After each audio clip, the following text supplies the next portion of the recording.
ಈ ಕಥೆ ನನ್ನ ಪ್ರೀತಿಯ ಗೆಳತಿ ಪಾರ್ವತಿ ಪೂಜಾರಿಗಾಗಿ. ನಮಸ್ಕಾರ. ಈಗ ನಾನು ಒಂದು ಪೌರಾಣಿಕ ಪಾತ್ರದ ಬಗ್ಗೆ ನಿಮಗೆ ತಿಳಿಯಬಯಸುತ್ತೇನೆ. ನೀವು ಒಂದು ಹೇಳಿ, ಕುಂತಿಯ ಬಗ್ಗೆ ನಿಮಗೆ ಎಷ್ಟು ಗೊತ್ತಿದೆ? ಕುಂತಿ ಪಾಂಡವರ ತಾಯಿ, ಪಾಂಡುವಿನ ಪತ್ನಿ. ತುಂಬ ಜನರಿಗೆ ಇಷ್ಟು ಮಾತ್ರ ಗೊತ್ತು. ಆದರೆ ಅವಳ ಬಗ್ಗೆ ಗೊತ್ತಿಲ್ಲದ ಕೆಲವು ವಿಷಯಗಳನ್ನು ವಿಸ್ತಾರವಾಗಿ ಇವತ್ತು ತಿಳಿದುಕೊಳ್ಳೋಣ. ನೀವು ಕುಂತಿದೇವಿಯ ದೇವಾಲಯದ ಬಗ್ಗೆ ಕೇಳಿದ್ದೀರಾ? ಭಾರತದ ತುಂಬ ಕಡಿಮೆ ಸ್ಥಳಗಳಲ್ಲಿ ಅವಳ ದೇವಾಲಯವಿದೆ. ಕೋಲಾರ, ಕಾರವಾರ, ಯಾದಗಿರಿ, ಬೆಳಗಾವಿ, ಬಂಗಾರಪೇಟೆ, ಕುಂದಾಪುರದ ತಲ್ಲೂರು ಎಂಬ ಕೆಲವು ಸ್ಥಳಗಳಲ್ಲಿ, ಅಂದರೆ ಕರ್ನಾಟಕದ ಕೆಲವು ಸ್ಥಳಗಳಲ್ಲಿ ಅವಳ ದೇವಾಲಯವಿದೆ. ಕುಂತಿ ಪುರಾಣದಲ್ಲಿ ಬರುವ ಒಂದು ಪಾತ್ರ. ಮಹಾಭಾರತದಲ್ಲಿ ಹಸ್ತಿನಾಪುರದ ಪಾಂಡು ಮಹಾರಾಜನ ಪತ್ನಿ. ವಿವಾಹ ಪೂರ್ವದಲ್ಲಿ ಈಕೆ ಸೂರ್ಯನಿಂದ ಕರ್ಣನನ್ನು ಪಡೆದಳು. ಈಕೆ ಯುಧಿಷ್ಠಿರ, ಭೀಮ, ಅರ್ಜುನರ ತಾಯಿ. ನಕುಲ ಮತ್ತು ಸಹದೇವನ ಮಲತಾಯಿ ಅಥವಾ ಸಾಕುತಾಯಿ. ಕುಂತಿಯ ಪಾತ್ರವನ್ನು ತುಂಬ ಸುಂದರಿ ಮತ್ತು ಬುದ್ಧಿವಂತೆ ಎಂದು ಪುರಾಣದಲ್ಲಿ ಬಿಂಬಿಸಿದ್ದಾರೆ. ಇದನ್ನು ಸ್ವಲ್ಪ ವಿಸ್ತಾರವಾಗಿ ತಿಳಿದುಕೊಳ್ಳೋಣ. ಕುಂತಿ ಯಾದವ ಮುಖ್ಯಸ್ಥ ಶೂರಸೇನನ ಮಗಳು. ಅವಳ ಜನ್ಮ ಹೆಸರು ಪ್ರಥಾ ಅಥವಾ ಪ್ರಥೆ. ಕುಂತಿ ಭಗವಾನ್ ಶ್ರೀಕೃಷ್ಣನ ಸೋದರತ್ತೆ, ವಸುದೇವನ ಸಹೋದರಿ. ಶೂರಸೇನನ ಮಗಳು ಕುಂತಿ. ಶೂರಸೇನನ ಸೋದರತ್ತೆಯ ಮಗ ಕುಂತಿಭೋಜ. ಇವನಿಗೆ ಸಂತಾನವಿರಲಿಲ್ಲ. ಇವನು ಪ್ರಥಾಳನ್ನು ತನ್ನ ಮಗಳೆಂದು ಸ್ವೀಕರಿಸಿ ಸಾಕಿ ಸಲಹಿದ. ಆ ಕಾರಣದಿಂದಾಗಿ ಪ್ರಥಾ ಕುಂತಿಯಾದಳು. ಇವಳ ಮಕ್ಕಳಾದ ಪಾಂಡವರಲ್ಲಿ ಮಧ್ಯಮನಾದ ಅರ್ಜುನನಿಗೆ ಪಾರ್ಥ ಎಂಬ ಹೆಸರು ಇವಳ ಪ್ರಥಾ ಎಂಬ ಹೆಸರಿನಿಂದ ಬಂದಿದೆ ಎಂಬ ಪ್ರತೀತಿ ಇದೆ.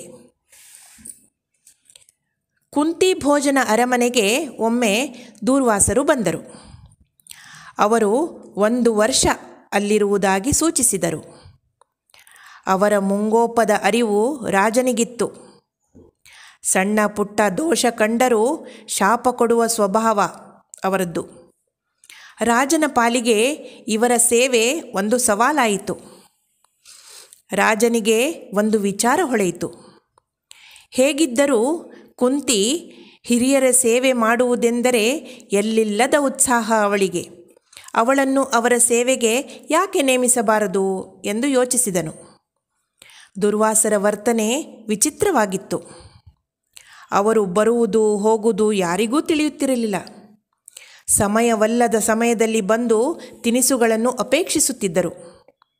ಅಂಥ ವೇಳೆಯಲ್ಲೂ ಕುಂತಿ ಶುದ್ಧ ಸೇವಾಭಾವದಿಂದ ಅವರ ತಿನಿಸುಗಳನ್ನು ಶೀಘ್ರವಾಗಿ ಸಿದ್ಧಪಡಿಸಿ ತಂದುಕೊಡುತ್ತಿದ್ದಳು. ಹುಡುಕಿದರೂ ಅವಳ ಸೇವೆಯಲ್ಲಿ ಯಾವ ಕೊರತೆಯೂ ಕಂಡುಬರಲಿಲ್ಲ. ದುರ್ವಾಸರು ಅವಳ ಸೇವೆಗೆ ಮೆಚ್ಚಿ, ಮಗಳೇ, ನಿನಗೆ ನಾನು ವರ ಕೊಡಬೇಕು ಎಂದಿದ್ದೇನೆ. ಏನು ಬೇಕು ಕೇಳು. ಆಗ ಅವಳು ಹೇಳಿದ ಮಾತುಗಳು ಮನಸ್ಸಿಗೆ ನಾಟುವಂತಹ ಮಾತುಗಳಾಗಿದ್ದವು. ಅವಳೆಂದಳು, ಮಹಾತ್ಮರೇ, ತಾವು ಪ್ರಸನ್ನರಾದಿರಿ ಎಂದು ತಿಳಿದರೆ ನಮ್ಮ ತಂದೆಯವರು ಸಂತೋಷಪಡುತ್ತಾರೆ. ತಮ್ಮ ಹಾಗೂ ತಂದೆಯವರ ಪ್ರಸನ್ನತೆಗಿಂತ ಹೆಚ್ಚಿನದು ಏನು ಬೇಕು ನನಗೆ? ಏನು ಕೇಳಬೇಕೆಂದು ನನಗೆ ಹೊಳೆಯುತ್ತಿಲ್ಲ. ನನಗೆ ಯಾವ ಆಸೆಯೂ ಇಲ್ಲ. ನನ್ನ ಸೇವೆಯಲ್ಲಿ ಏನಾದರೂ ದೋಷವಿದ್ದರೆ ನನ್ನನ್ನು ಕ್ಷಮಿಸಿ ಎಂದಳು. ಆ ಮುಗ್ಧೆಯ ಮಾತುಗಳು ದುರ್ವಾಸರಿಗೆ ಪ್ರಿಯವೆನಿಸಿದವು. ಸೇವಾಧರ್ಮ ಎಷ್ಟು ಕಠಿಣ! ಅದನ್ನು ಭಾರವೆಂದು ಬಗೆಯದೆ ಸಂತೋಷದಿಂದ ಮಾಡುವುದು ಮತ್ತು ಅದಕ್ಕೆ ಪ್ರತಿಯಾಗಿ ಸಂತೋಷದಿಂದ ಫಲವನ್ನು ಕೊಡುತ್ತೇನೆ ಎಂದರೂ ವಿನಯಪೂರ್ವಕವಾಗಿ ನಿರಾಕರಿಸುವುದು ಎಂಬುದು ಸಾಧಾರಣ ಸ್ವಭಾವವೇ? ದುರ್ವಾಸರು ಹರ್ಷಚಿತ್ತರಾಗಿ ಅವಳಿಗೆ ಮಂತ್ರವನ್ನು ಉಪದೇಶವನ್ನಾದರೂ ಮಾಡಬೇಕು ಎಂದು ಸಂಕಲ್ಪಿಸಿದರು. ಅವಳಿಗೆ ಒಂದು ಮಂತ್ರವನ್ನು ಉಚ್ಚರಿಸುವುದರಿಂದ ಯಾವ ದೇವತೆಯರನ್ನು ಬೇಕಾದರೂ ಆವಾಹನೆ ಮಾಡಬಹುದು, ಅವರು ಬಂದು ನಿನ್ನ ಇಷ್ಟಾರ್ಥ ಸಲ್ಲಿಸುವರು ಎಂದು ಹೇಳಿ ಕಣ್ಮರೆಯಾದರು.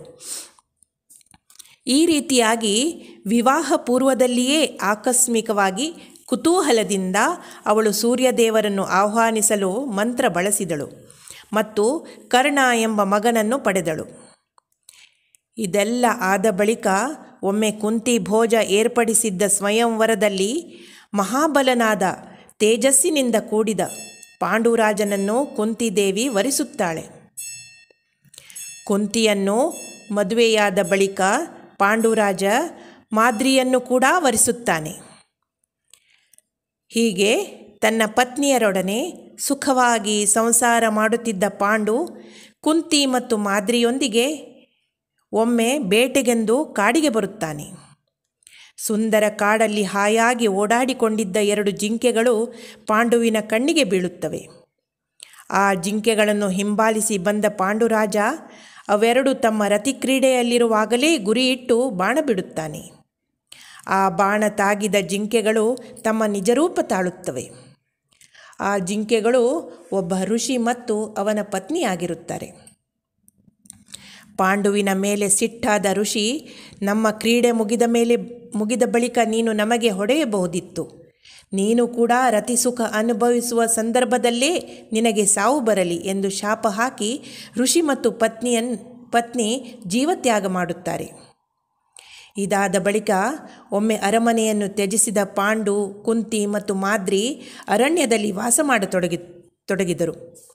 ತನಗೆ ಮಕ್ಕಳಾಗದಿದ್ದರೆ ಎಷ್ಟು ಅಪಮಾನವಾಗುತ್ತದೆ. ಧೃತರಾಷ್ಟ್ರನಿಗೆ 100 ಮಕ್ಕಳ ವರವಿದೆ. ನನಗೆ ಒಂದೂ ಮಗುವಾಗದಿದ್ದರೆ ರಾಜ್ಯದ ಜನ ನನ್ನ ಬಗ್ಗೆ ಏನು ತಿಳಿದುಕೊಂಡಾರು ಎಂದೆಲ್ಲ ಯೋಚಿಸುತ್ತಾನೆ. ಅದನ್ನು ಕುಂತಿಯ ಬಳಿ ಹೇಳಿಕೊಳ್ಳುತ್ತಾನೆ. ಆಗ ಕುಂತಿ, ದುರ್ವಾಸ ಮುನಿಗಳು ನನಗೆ ಸಂತಾನ ಭಾಗ್ಯಕ್ಕೆ ಬೇಕಾದ ಮಂತ್ರವನ್ನು ಕೊಟ್ಟಿದ್ದಾರೆ. ಆ ಮಂತ್ರ ಪಠಿಸಿದರೆ ಬೇಕಾದ ದೇವತೆಗಳು ಬಂದು ನಮಗೆ ಪುತ್ರರನ್ನು ಕರುಣಿಸುತ್ತಾರೆ ಎನ್ನುತ್ತಾಳೆ. ಇದಕ್ಕೆ ಪಾಂಡುರಾಜ ಸಮ್ಮತಿಸುತ್ತಾನೆ. ಇದರಿಂದ ಯಮನಿಂದ ಯುಧಿಷ್ಠಿರ, ವಾಯುವಿನಿಂದ ಭೀಮ ಮತ್ತು ಇಂದ್ರನಿಂದ ಅರ್ಜುನನನ್ನು ಪಡೆಯುತ್ತಾರೆ. ಮಾದ್ರಿಗೂ ಕೂಡ ಈ ಮಂತ್ರವನ್ನು ಹೇಳಿಕೊಟ್ಟು ಅಶ್ವಿನಿ ದೇವತೆಗಳಿಂದ ನಕುಲ ಸಹದೇವರನ್ನು ಪಡೆಯುವಂತೆ ಮಾಡುತ್ತಾಳೆ. ಕೆಲ ವರ್ಷಗಳ ಬಳಿಕ ಪಾಂಡು ಮತ್ತು ಮಾದ್ರಿ ವಾಯುವಿಹಾರಕ್ಕೆಂದು ಹೋಗುತ್ತಾರೆ. ಅಲ್ಲಿ ಮಾದ್ರಿಯೆಡೆಗೆ ಪಾಂಡು ಆಕರ್ಷಿತನಾಗುತ್ತಾನೆ. ಈ ಸಂದರ್ಭದಲ್ಲಿ ಋಷಿ ಕೊಟ್ಟ ಶಾಪದ ಪರಿಣಾಮವಾಗಿ ಸಾವನ್ನು ಅನುಭವಿಸುತ್ತಾನೆ. ಪಾಂಡುವಿನ ಸಾವಿನಿಂದ ದುಃಖಿತಳಾದ ಮಾದ್ರಿ ಸತಿ ಸಹಗಮನದ ಪದ್ಧತಿ ಮೂಲಕ ಪ್ರಾಣತ್ಯಾಗ ಮಾಡುತ್ತಾಳೆ. ಪಾಂಡು ಮತ್ತು ಮಾದ್ರಿಯ ಮರಣದ ನಂತರ ಕುಂತಿಯು ಎಲ್ಲ 5 ಪಾಂಡವ ಮಕ್ಕಳನ್ನು ಹಸ್ತಿನಾಪುರಕ್ಕೆ ಕರೆದುಕೊಂಡು ಬರುತ್ತಾಳೆ. ಧೃತರಾಷ್ಟ್ರನ ಮಕ್ಕಳು ಅವರನ್ನು ಎಂದಿಗೂ ಇಷ್ಟಪಡಲಿಲ್ಲ. ಕುಂತಿಯ ಮುಂದಿನ ಕಥೆಯನ್ನು ಮುಂದಿನ ಭಾಗದಲ್ಲಿ ತಿಳಿಸುತ್ತೇನೆ. ಧನ್ಯವಾದಗಳು.